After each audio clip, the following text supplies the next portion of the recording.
Tarke here, and today we're going to be talking all about Expedition. I've made a separate video talking about the balance changes, so if you want to see that side of things, I recommend checking that out. So what do I think of Expedition? I like a lot of this league. There are one or two things that I'm a little bit like, have to play it to see what I think, but that's nearly always the case. Another thing, which is the most important thing to talk about, this league has a serious TTP issue. And I've actually spoken to some people at GGG, and I'm like, how are you going to handle the TTP? And they said, we don't know what TTP is. And that is a real concern. So TTP is a serious issue in the games industry, and I'm absolutely disappointed is the word that GGG isn't aware of it. So if you're not aware, TTP is an industry term for time to penis. So in Expedition, with the way that the mechanic works, you can set down routes, and people are going to be drawing penises with this league mechanic. This is a penis mechanic. And I've also realized that with the amount of P words we've just used, the monetization of this video is completely gone. So yeah, basically the way this mechanic will work is you'll talk to these dudes and they'll be like, hey, dig up some treasure. And there are little flags everywhere. Some are marked with skulls, and that's where the enemies are. Others are marked with treasure chests, and you pick, what do I want to open? So you either go for all the treasure chests, you go for all the skulls, or if you're someone who posts content onto the internet, you draw some penises, and yeah. And for the people who thought that was a very weird tangent, it's actually a thing. Look it up. Like, it's actually a thing in games. But anyway, so that aside, what does the actual mechanic look like? So the main thing which is interesting is when you're doing all of this, you're collecting these fragments, and there are these 4 different NPCs. And the cool thing is the trading. The trading thing is my favorite thing about the system. So each NPC will have a different kind of reward, as you can see here. So one of them is based on haggling. I really like the idea of the haggling thing. It does kind of give me like Oblivion vibes, and it seems like a very like old school RPG of like, you want this thing? Mess with the slider. I'm not sure necessarily how engaging the slider system will feel, but I like the idea. That's the one NPC I'm a little bit iffy about. The other one they showed, which was very cool, is he will offer you a bunch of items. You purchase an item, and before you buy it, he's like, well, if you give me an extra tenner, I'll add another mod. And you're like, yeah, go on then. And he's like, all right, you could take the item now, but if you give me 50 punds, I'll exalt the item twice. And you're like, ooh. And that seems like a very fun system. So you have that going on. You then have another NPC, which is Geed from D2, which is excellent. Geed is one of the best things about D2, and it's complete just gamble mode. You see the base item, you buy it, there's a chance that it comes back magic, unique. Would be interesting if it could come back with influence modifiers. That could be very, very cool. And then there's Skullboy, and I've actually forgotten what the Skullboy NPC does. But yeah, so you've got these 4 different NPCs. They trade with you in different ways. That whole aspect of it seems pretty neat. And then we've got some bosses. It looks like there might be multiple bosses.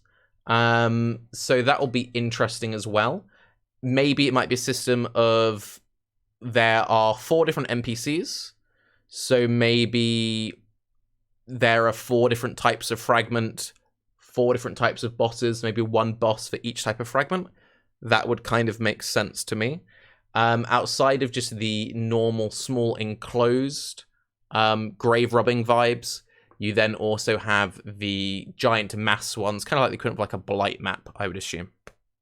So yeah, 1 or 2 slight potential concerns with some of the NPC trade interactions, mostly just that playing around with sliders. I don't know how fun that will actually feel. But otherwise, I think the mechanics can be very fun, and I'm looking forward to everyone's great drawings. I guess as part of this, we can also talk about the new skill gems, because that is, part of the upcoming league. So we're seeing 19 new skill gems, 1 skill gem for each ascendancy is the theming.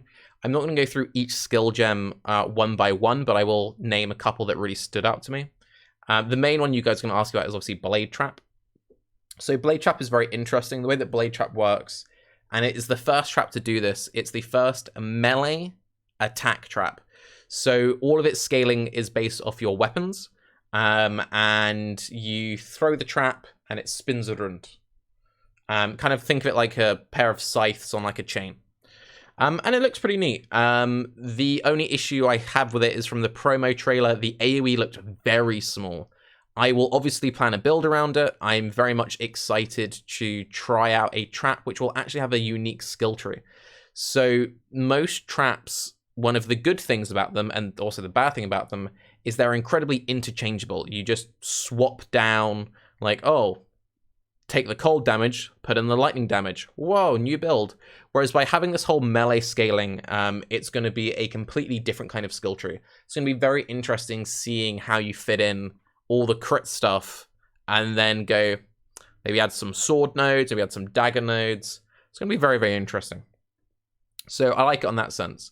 The flask skill looks very fun. The flask skill was the standout skill to me. The idea is that you cannot use a weapon, and it gains damage based on the flask you use. And they talk about using like a ruby flask, a sapphire flask, and a topaz flask.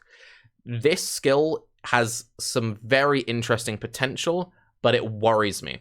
So because you don't have a weapon, I see one of two things happening with this skill.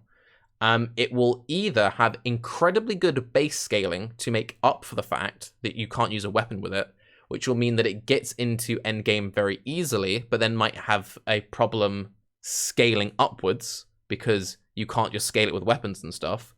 Or you'll have the reverse issue where because you can't use a weapon, it just really struggles with its scaling.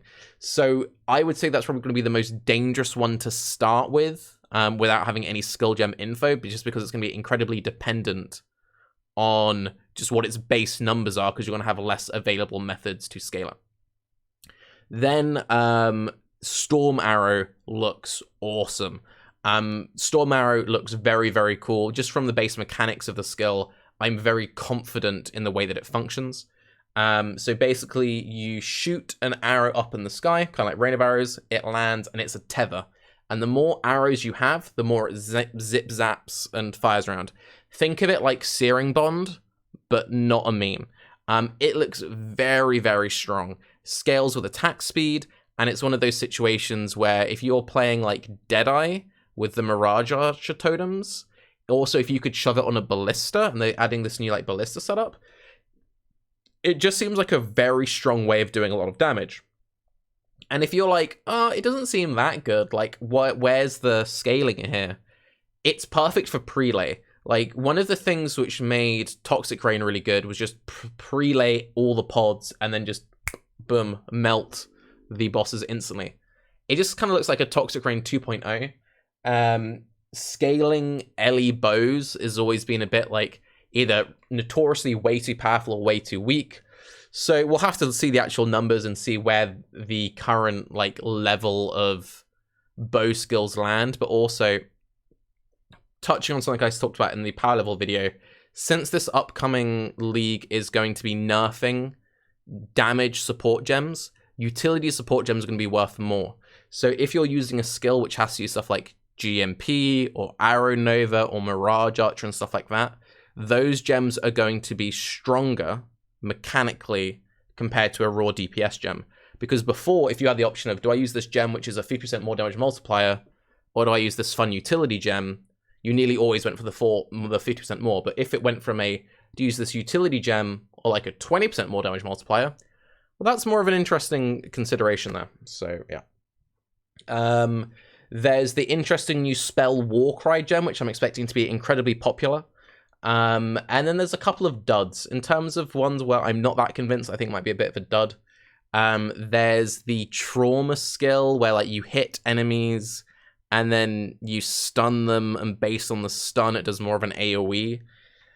It could maybe be cool. The main thing which seemed interesting about the mechanic is that when you hit enemies, you apply trauma to yourself, which then does self-damaging. So that could maybe have some interesting interactions with cast and damage taken. But then they're completely changing how triggered skills work, and triggered skills now cost mana. So that might potentially kill the cast and damage taken interaction unless you're building around it. So we don't really know. There's also the issue that some enemies are stun immune, And if your skill is dependent on stunning, maybe they've got a mechanic around that for stun immune bosses and such. But yeah, I'm not entirely sold on that one. Rage Vortex looked very underwhelming in the promo footage. Chris in the Q&A said they purposely chose that footage because at endgame it's so crazy and they didn't want to misrepresent the skill. So don't really know about that one. And the other standout ability is the Nothing Personal Kid Teleport, which we saw as the Assassin skill. It's like a instant flicker strike kind of ability that blinds the enemy, but it doesn't have any, it doesn't require charges. Like, it doesn't require frenzy charges. And we saw it used alongside dash, and they didn't share a cooldown. So it just seems like a very easy auto-include into basically any build, just to like reapply Fortify and move out of the way of slams. It just seems like a very easy to slot in, and it's like, bump. Not only have you blinded the boss, which offers you some utility, it's just more movement options. So yes, again, there's lots of very fun things in there. Everyone's going to have their new favorite skill. The mana skill looked pretty strong. I'm sure Ryze is going to love that. I'm sure there are some totem people who are very happy about the slam totems. But again, we cannot name every single skill. Overall, though, I am very excited for Expedition League. This looks very interesting. I'm hoping that there's a lot of real metagaming around trying to find the most optimal paths. I guess one final thing I will say, which is a slight negative, is we've been told that Expedition is going to have immunities in some cases. So when you have the flags, like the enemy flags, you might see a statue which says nearby enemies are immune to physical damage. Chris says that he liked this because this is a interesting system, because it's one of those situations where you have to make choices. Immunity isn't a choice. If your build cannot do phys immune, you just never interact with it. If your build can, you can. It's binary. It's like Reflect. Reflect, you can argue, has a gameplay purpose. It makes rolling your maps more interesting. Like, there are arguments for it, and it makes certain builds stronger than others. But yeah, if you're like playing Essence Drain and this is just like enemies immune to chaos damage, I just don't do it then. Like, it's not like you're building around it. It's not like with Reflect you can build Reflect immune builds. You're not like, well, that's okay, I'll convert my Essence Drain to fire down. Wait, no. So yeah, I don't really know how I feel about immunities in Path of Exile. Typically, I cannot think of a single game which had immunities in it where I enjoyed it. Diablo 2 had immunities. Immunities were the thing I didn't enjoy about Diablo 2. Early World of Warcraft had immunities. I didn't enjoy immunities.